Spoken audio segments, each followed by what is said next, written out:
Hey there folks, and welcome to this video, and this one's going to be quite a big discussion about a rumour involving the WRC and our reigning manufacturers champions. David Evans of Dirtfish has written an article saying that Hyundai is linked with a move away from the WRC from the year 2023. In a week where we're expecting that we're going to see an announcement for a standalone Rally 2 Hyundai i20 to go alongside the i20R5 that they currently have.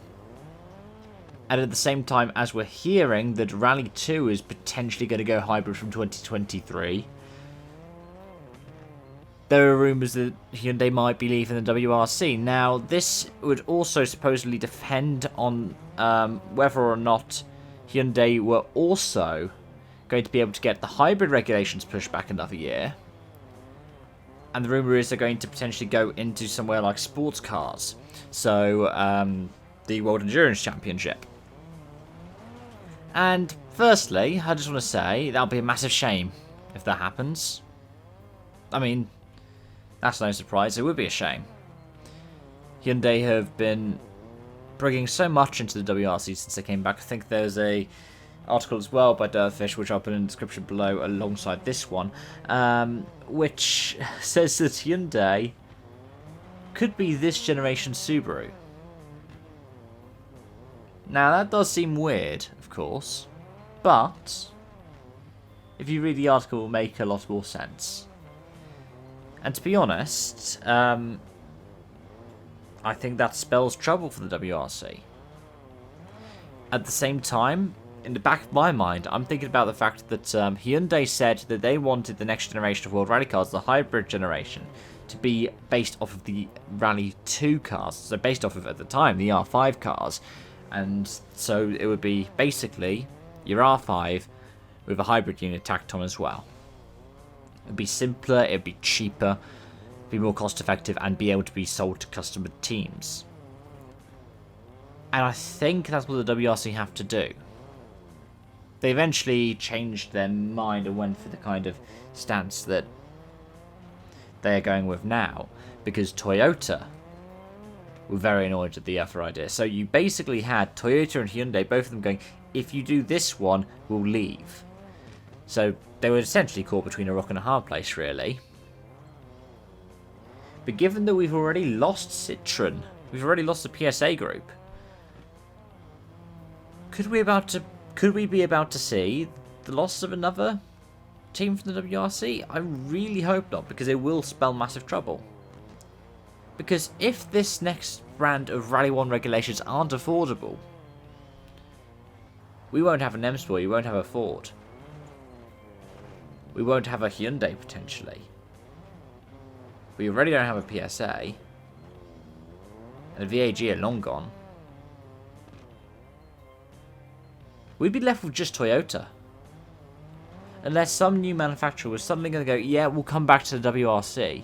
We'd be left with just Toyota, and I don't think any new there'll be any new manufacturers going, ooh, I like the look of this. Of course, I am ready to be proven wrong,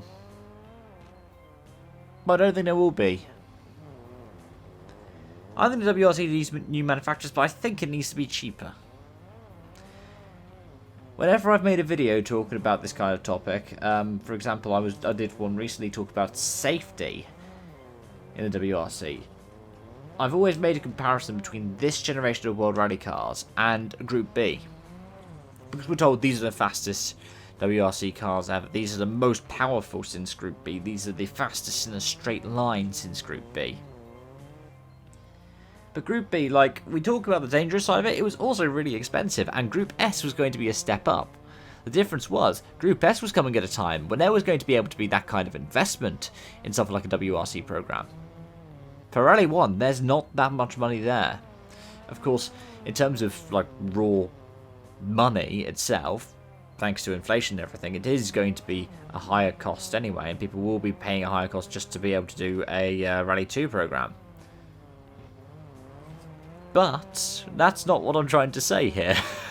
What I'm trying to say is that in terms of a cost-benefit analysis, it's going to be much riskier. It's going to be a much higher cost to be able to do something like this future Rally 1 program. Which is part of why WRC was quite lucky it never went down the Group S avenue, because they would have seen a lot of people just dipping out because they didn't have the money to spend. And that's where Group A kind of saved rallying, and to be honest, I think the FIA rushed their rebrand of the Rally 1 to Rally 5.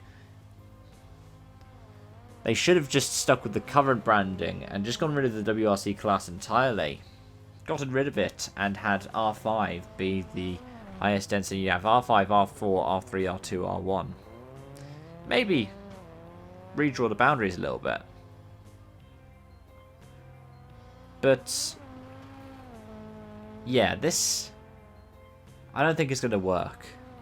I don't know if Hyundai will actually leave. I think this is also something that is now starting to be thrown around because people are like, ooh, we don't like these regulations. We want the FIA to change. But I do think there's an element of concern here. Let me know your thoughts in the comment section down below. Would you be okay with the WRC running the Rally 2 instead of any kind of Rally 1, either this current generation or a future hybrid generation? Would you be okay with it potentially losing Hyundai? And do you think M Sport would stick around in that case as well? Thank you so much for watching, and I do hope to see you again soon. Bye bye for now.